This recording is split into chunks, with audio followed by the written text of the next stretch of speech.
I do have one question. A post with 40 likes closed $16,000 client. Somebody tags their colleague in the comments and then they ended up booking a call just through the profile and then they became a client. We've had successful people which target e-com brands even, which I was told when we first started it wouldn't work. But now that same client's generated multi six figures in the last year just through LinkedIn. Biggest post in terms of the reach you have ever had? 1.6 million impressions, I think. My guest is Paolo Trivellato, founder of Starborn. They run LinkedIn content for B2B founders. They've added over $4 million in tracked revenue, and I like the tracked word, for 50 plus clients in under 3 years with 50 million impressions in the last year alone. His own agency is sitting at about $1.4 million a year, and every client came from organic content. And he's also 18 years old.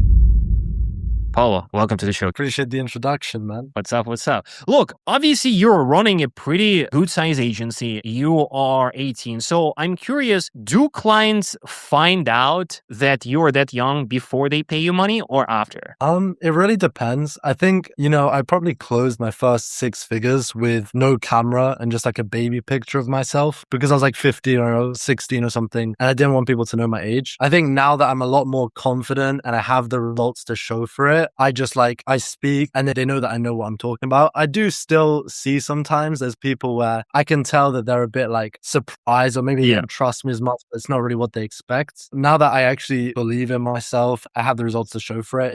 It's been a lot easier. I have a tricky question. I hear this a lot. Would love to know if you faced this objection in your career of people saying that the LinkedIn content is usually for marketers that are selling to marketers. This niche of coaches selling to coaches that sell to coaches, right? So do you see LinkedIn as a channel to produce the content being good for variety of industries, even the old schooler ones, or there are certain specifics that you should focus on? The only industry I'd say that you cannot really target on LinkedIn is like local businesses. Outside of that, like basically everyone in the professional world has a LinkedIn account in like the first world, at least. In terms of the marketers to marketers kind of point, obviously there is a market for that. That's one side of it. As you said, like we're working with people where we sell to B2B SaaS, we sell to B2B agencies, we've worked with course sellers, coaches, like we worked with a range of different people, but also our clients, they might target D2C brands. We work with people which target apps. We've had successful people which target e-com brands even, which I was told when we first started it wouldn't work. But now that same client's generated multi six figures in the last year just through LinkedIn. So it's like, it can definitely work as long as the market is actively on LinkedIn and they use the platform. The only thing I would say is obviously a big percentage of users are marketers.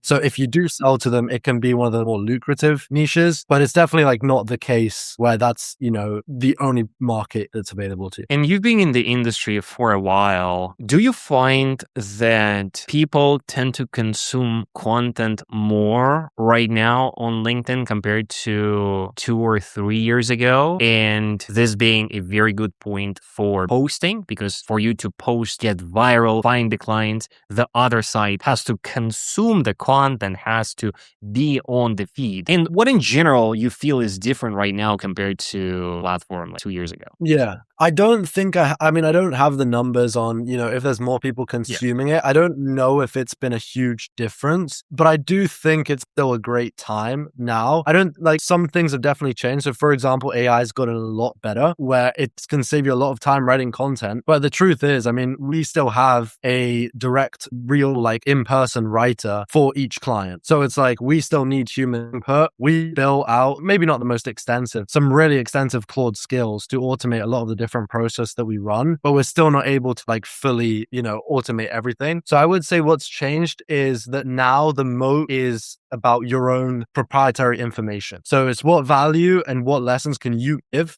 that nobody else can give.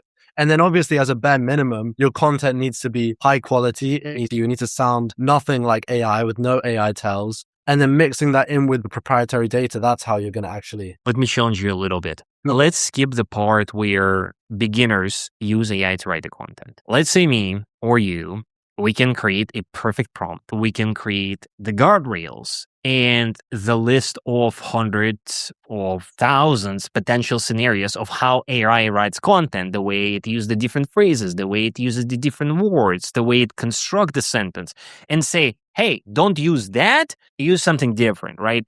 So we can technically build an agent that would, in theory, write like a human, but you still say that you have human writers. So what I'm trying to understand is, where is the leverage then, right? Of course, the proprietary data, I get that as a content, like backend information, but what else? Yeah, so there's a few more things I would say. So I guess the whole thing that we didn't talk about is like the whole strategy component. So understanding like what types of posts to do each week and having it develop and evolve and change. Maybe if AI will eventually get there, but that's the whole thing where it's one thing to just like create content that is not going to sound like AI. It's another thing to create content where it's going to build enough trust for someone to pay you $10,000 or $20,000, if we're talking like high ticket B2B deals. The other thing I would say is there's this whole other piece which comes to like idea generation in terms of like trend jacking. So a really, really big thing about going viral now is about being fast. And it's about how fast can you be to new news, to reports. And I guess you could build some AIs to scrape that sort of stuff, but still having the right like filtering system and having the understanding of the industry and the experience that you, or, if it's the founder would have, they'll be able to pick out the ones which the market would be more receptive to, if that makes sense. It does make sense. Now, Paolo, you are on both LinkedIn and X. So what is the point of you running two platforms? And do you recommend people to do the same thing and simply choose one, the primary one, but then repost everything on another one, or there should be different strategies? Yeah, well, my whole idea is, fundamentally, different people use different platforms a lot. For example, for me, I do consume on LinkedIn, but to be honest with you, for me, Twitter content's just way more engaging.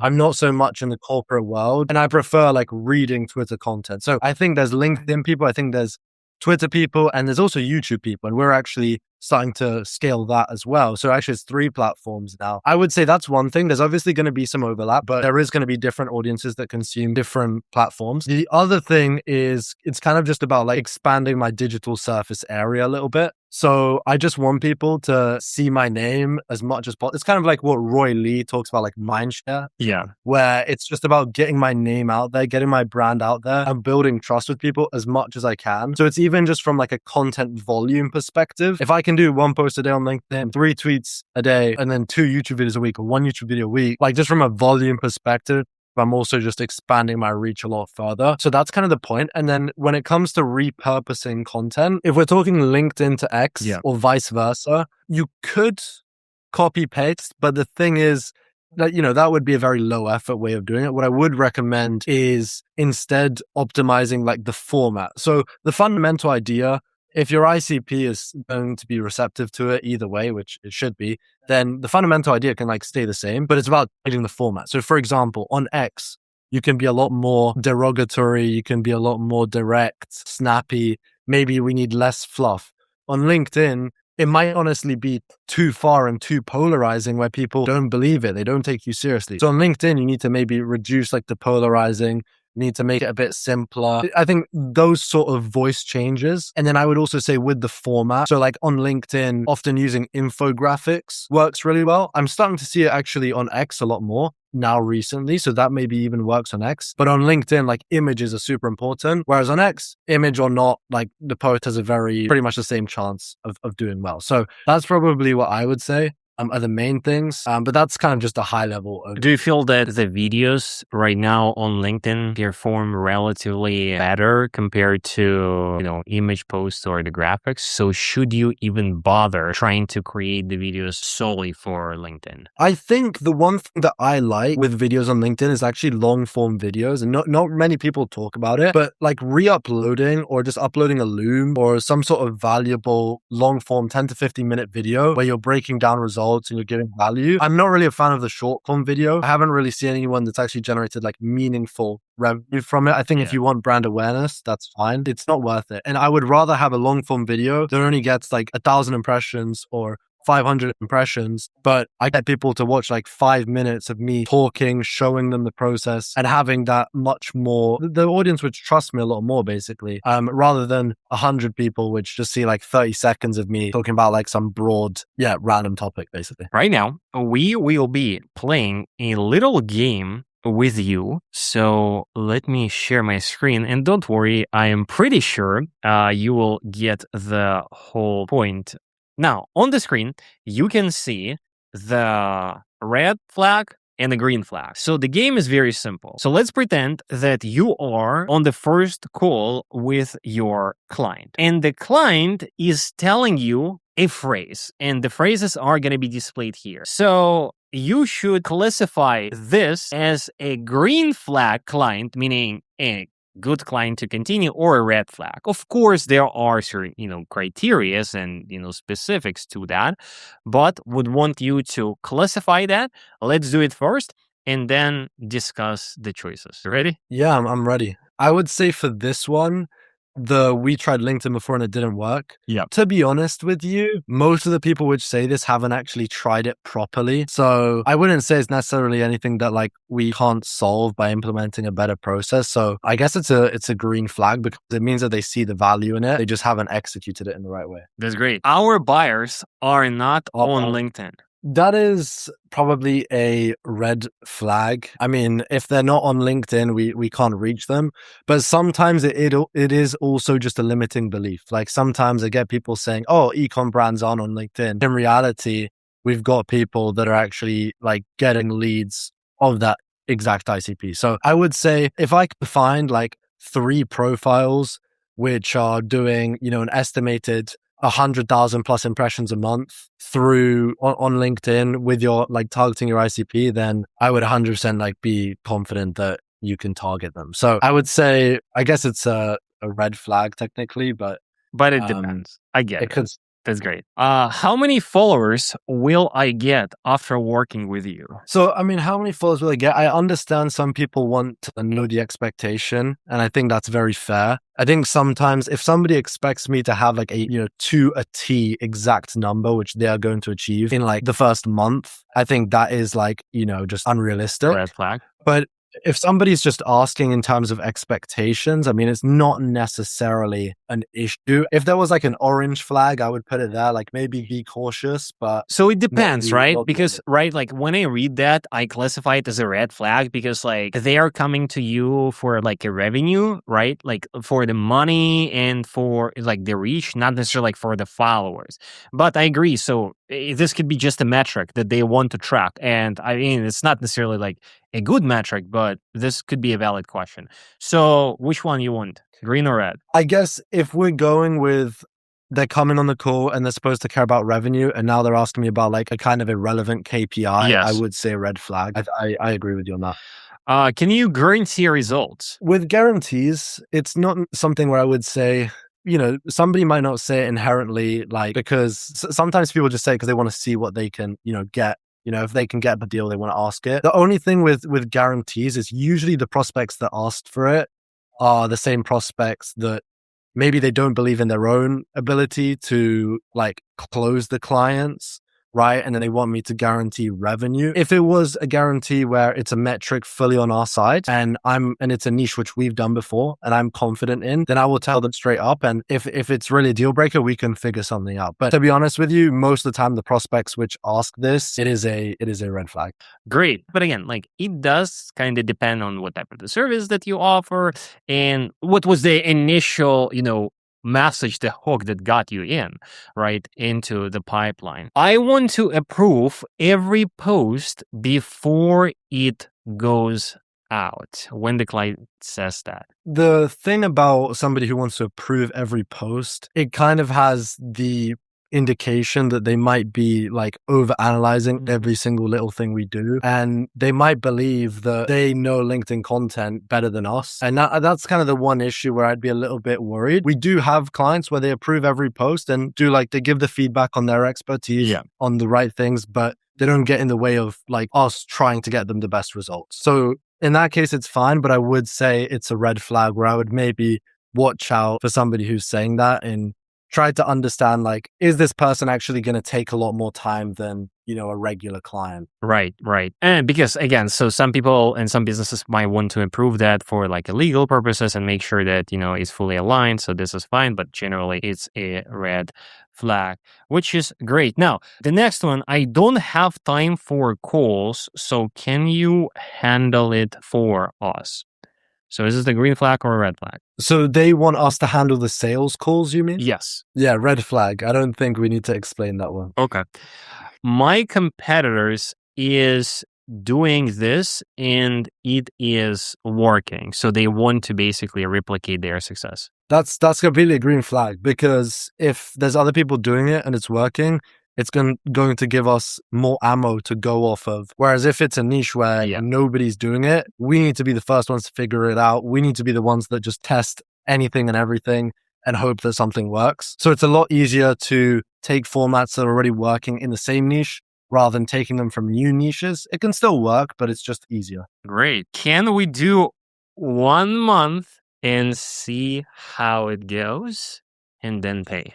Yeah, no, that's also a red flag. The thing is, like, that's just a prospect who doesn't want to commit. If they don't want to commit, it just means they don't believe in you guys enough. And I would rarely ever see a free trial client like actually converting, even if you delivered the full service. I think the only thing I would do, or that it would ever make sense in some capacity, would be, maybe they want to see like a sample strategy, or maybe they want to speak with me and get some ideas. So I've done that for some SaaS companies, and then they end up working with us, and that's good. But if you want me to actually go out of my way and create content and put time into like making content for you without anything in return, it's just a little bit of a one-sided deal, to be honest. Pretty fair. So red flag. The person says, honestly, I think LinkedIn is cringe. I would just tell them, like, I don't really like, is it cringe, or like, why they're on the call with you then? Like, this is the question. Yeah, like, okay, yeah, like I get people that do say, maybe I don't use LinkedIn, or maybe I find some of the content cringe, and it's just like, okay, well, do you care more about being cringe, or do you care more about like generating revenues? It's very, very simple. So green or red?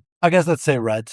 Say red. When they are reaching out to you and they say that we already have someone doing content in-house. Honestly, like, I'm not sure if this is controversial or not, but I would say probably that's a green flag. If they have someone doing it in-house, like, they see the value in it, and they probably already have like a big library of previous content or like a strategy they've made. It actually makes our lives a lot easier if they've had an in-house content team. And a lot of the time we work alongside people who they used to have teams, and then maybe they just do the Twitter and then we do the LinkedIn. So like stuff like that can actually work well, because it will actually reduce the time that it takes to see results. So yeah, green flag for that one. That's great. Look, thanks for playing the game. That's good. I do have one question related to what you have shared. A post with 40 likes closed $16,000 client, if I'm not mistaking anything.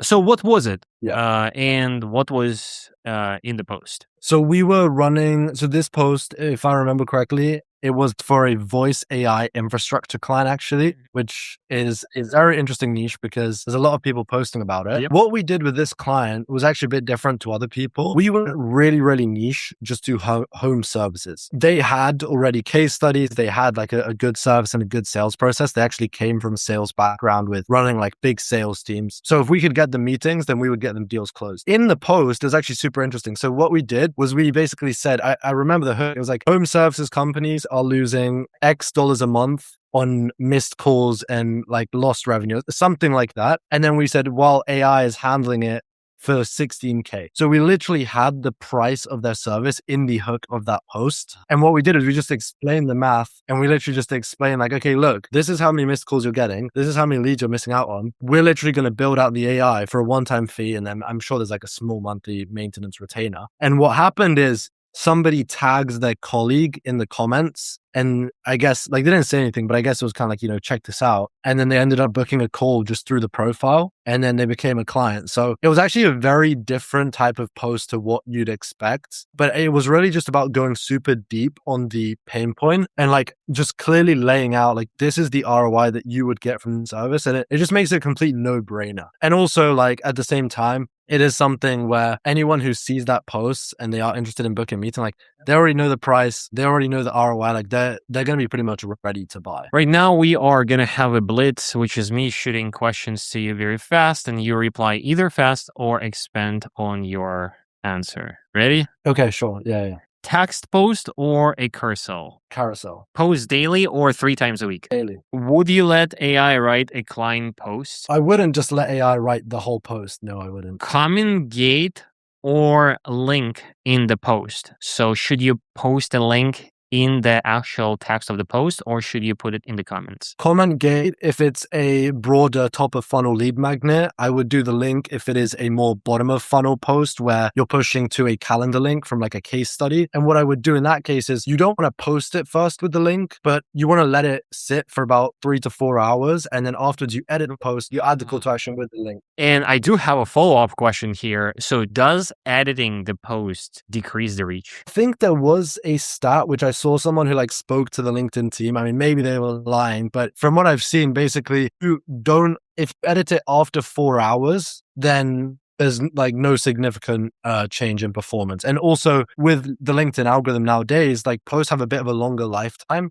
So even though you might think, oh yeah, I might get the majority of the engagement in the first 4 hours, you can also repost the post after you edit it, and it will give it like a small boost in impressions as well. So the answer's it won't affect it if after 4 hours. Interesting.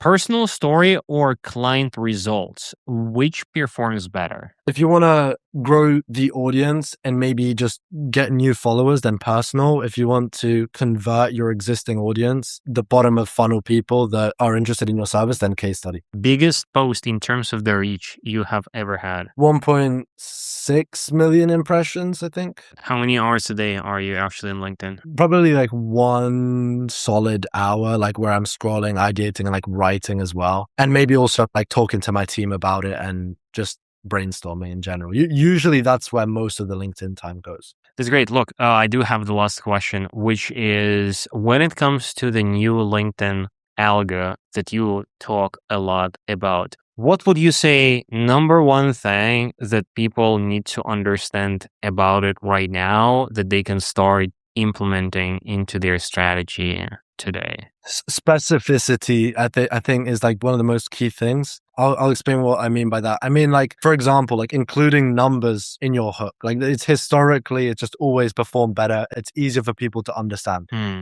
Having a specific personal experience, personal story, client result, using that in your post is going to actually make you stand out. It's what we talked about with the proprietary data, and what is actually going to make you stand out from other people is being specific and using your own unique insights. I think something that kind of comes along with it is also like actionable, making your post actionable. I see a lot of people where they want to create a valuable post, but they just talk about it at like a high level, just the theory. If somebody can actually go in the next 24 hours and follow these steps that you have laid out and see some sort of return, or at least get the dopamine of the input, then they're going to build a lot more trust with you than just like, oh, I learned maybe a new concept today, and which they probably will forget after 30 seconds. So overall, that's probably what I'd say, like making it actionable and specific. And obviously as a given right now, like there should be 0 AI tells in your posts. Like there should be obviously. 0. Look, that was really good.